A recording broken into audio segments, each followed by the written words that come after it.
Hi, my name's CL. I'm gonna try doing this in one take because I don't really know how to edit videos that well, especially since they took away my Windows Movie Maker.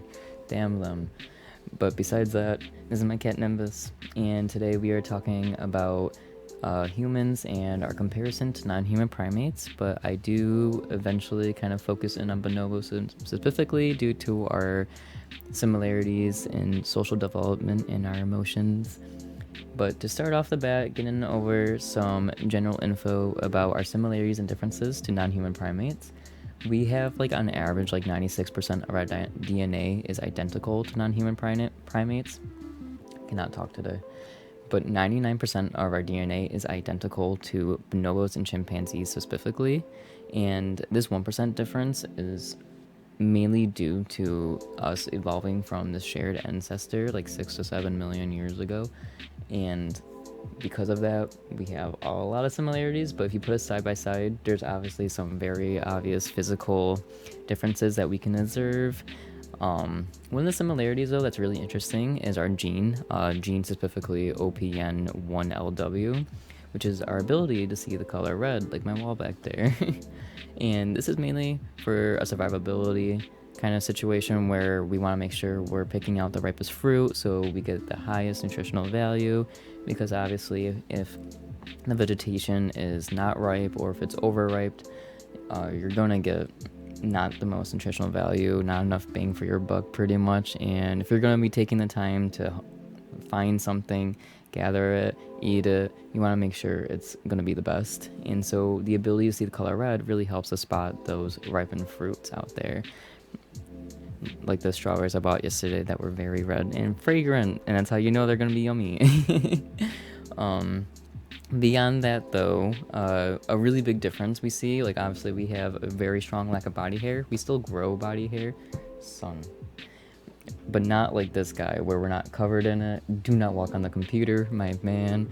And we're also bipedal, so humans have the ability to walk on two legs. And not only do we have the ability, but we just have the innate desire to do so. And we see this a lot with babies, where eventually they start using the furniture, pulling themselves up and scooting around and getting into a lot of trouble. And we don't really see this a lot with other animals, especially when we look at non-human primates, where they either use their knuckles to walk around, or if they're able to, they will swing from branch to branch, if they have the ability to, if they have the bones to do so. And then a really big difference when we look at our reproductive bodies, humans have something called concealed ovulation, where we don't have any... This is what I get for having a cat. It's okay, little dude. I am back. I hope that was not loud, my cat. My cat knocked over a table somehow. But yes, humans have concealed ovulation, which we really don't see in a lot of other animals, where when we look at certain different primates, they have obvious traits that show that the females are ready to be... I'm trying to find the right word that doesn't sound weird. They're ready to mate. They're ready to have babies. And so we see this their genitalia will get inflamed, their bodies can change color. And then with humans, we don't really have any physical traits that really change a lot. We have our cycles, but we don't really put that on display in any sort of way. So that's a really big key difference that we see between us and primates. And I wanted to close in on bonobos because I really like the social relationships that they form and just the high emotional intelligence that they have with one another. But to glaze over the bonobos first, just to get some background information in case you're not aware, the bonobos belong to the great ape family, and we see them within the same family as gorillas, orangutans, and chimpanzees, like I mentioned earlier.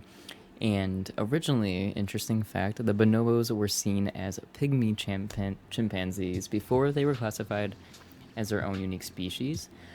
Bonobos were just seen as smaller chimpanzees for some reason, but eventually they were given their own unique name and became their own species.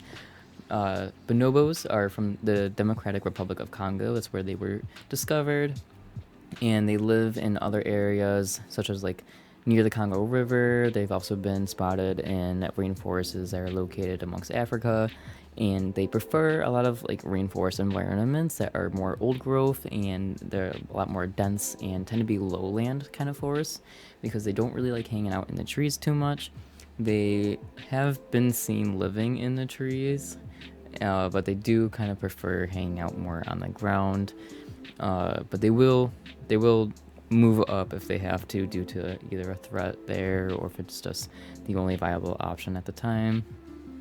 For their diets, bonobos eat a lot of fruit and a lot of vegetation, such as like leaves, flowers, seeds, tree bark, and fungus. They're mainly vegetarian herbivores, which differs them from chimpanzees because chimpanzees do like to include a lot of meat in their diet, which you see with them hunting bush babies.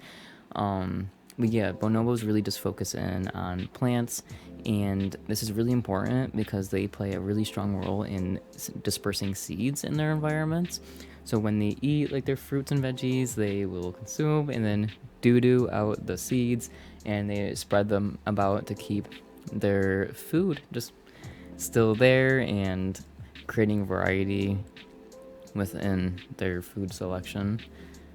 But moving beyond that, looking more towards the emotional and social aspects of bonobos, which really kind of creates them as their own unique species, is their ability to have these social relationships that are highly emotionally intelligent and just develop and maintain over a long period of time with one another.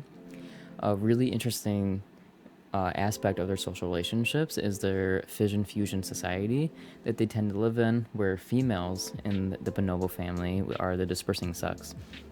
And the females are the ones that usually do a lot of the traveling in and out, and they're the ones that create and maintain these stable relationships within their environments. And they tend to live in areas that have low seasonality but high food availability, which also comes about with their seed dispersing. The females in these groups have a lot of dominance and tend to be the more dominant ones, and they are the ones that really do form the stable and valuable relationships amongst one another. The emotions that they express are really strongly correlated between us and them as humans and bonobos. These emotions, a really key point is their ability to predict future behavior. So we see this a lot where if someone's angry, like we can see that as humans, like our face crunches, we get upset. Sometimes people's skin will get redder, just different physical traits that come about when someone's upset, and this helps us predict like, oh, this person might lash out at me, they might get upset, and we can use this as a way to like diffuse a situation. We see this with non-human primates where they have some similar traits where you might have scrunching of the face, but a really big trait is that they will show their teeth. Humans usually, when we smile and show our teeth, it's a good thing, but with non-human primates, when they show their teeth and they show their fangs, their canines, we see that as the aggressor, where they're like, I'm going to attack you, and being able to attach that emotion to their physical behavior really helps with survivability. But bonobos have taken that a step farther, where they're using that examination tool and they are using this to develop social relationships beyond just aggression, where they're starting to notice different emotions such as like sadness or pleasure, where they use a lot of pleasure within their relationships. Bonobos are really highly sociable, and they do seek a lot of comfort from one another within their social interactions. And we can also see this by they just have a lot less aggression. And this is mainly due to their defined and developed emotional pathways that they have in their brains. And we can also see this as another comparison to humans, that bonobos have xenophilic tendencies. Bonobos have xenophilic tendencies where they have an attraction and a really strong appreciation towards like foreign and unknown species, beings, and just different rituals as well. Instead of being immediately put off or threatened by it, they just have a genuine innate curiosity and interest in species that they are unaware of, such as like humans, where we see where we have pet cats and we just have a general attraction towards them, even though they're kind of a foreign being to us. Um, Looking more at the human and bonobo comparison, we have a lot of similarities in the way that we just express our emotions in general in a social manner. This is more so on the positive end of our emotional expression that we see the similarities, such as our innate behaviors to just kind of share and tolerate and work with one another. And we usually do this in order to achieve a common goal where we just kind of want to help each other out.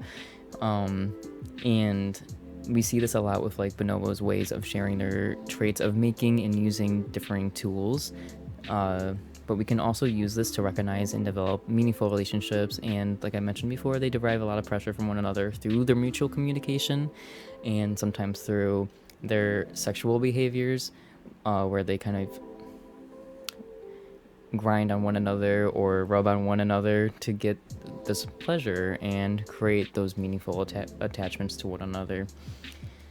When we specifically, though, look at young bonobos, we see the development of them being able to manage and regulate their own emotions and develop friendships and start having concern for one another, which is really similar to what we see in humans, where we just have that genuine compassion and it kind of just comes naturally to us, where we just start to care and develop this empathy that we use to care for each other. And this, in turn, just genuinely helps with survivability, where we want to make sure everyone's doing good. And a really, really strong trait that we see between humans and bonobos is our affiliative behaviors. And these are behaviors that are used to decrease conflict and increase a lot more positive associations with one another. A specific example I pulled up was the Lolaya Bonobo Sanctuary in the DRC, the Democratic Republic of Congo. It was observed how younger bonobos will embrace and hug one another after a high-stress conflict to console each other. So if they are duking it out, they're fighting. I also see this with my cats. I have 2 cats. And Nibis and Chica will fight one another, and then afterwards they feel bad and they're like, I'm sorry that I caused all this conflict and tension, and they start licking and they'll hold one another. And this was displayed at the sanctuary where the young bonobos, after fighting one another, they embrace and hold each other almost as a, I don't want to fight with you. Like, we might be being playful, but I want you to know that I care about you. And this really helps them maintain this social relationship that's meaningful to them and has a lot of emotional value. And then we also see this behavior within humans, us. After fighting with one another, or even just minor conflicts, we have a tendency to want to soothe each other, as a form of apologizing and maintaining our relationships and just decreasing the amount of aggression. So yeah, that was a lot of the emotional aspects that I wanted to cover for bonobos and humans and our similarities and differences. It is really interesting to see how much we compare when it comes to our ability to have these social relationships beyond just our genetic similarities or our diet similarities. So yeah, thank you for watching and listening. I hope my cat knocking over the table wasn't super loud. I am sorry this video is more than 5 minutes long. I yap. Hey, bye.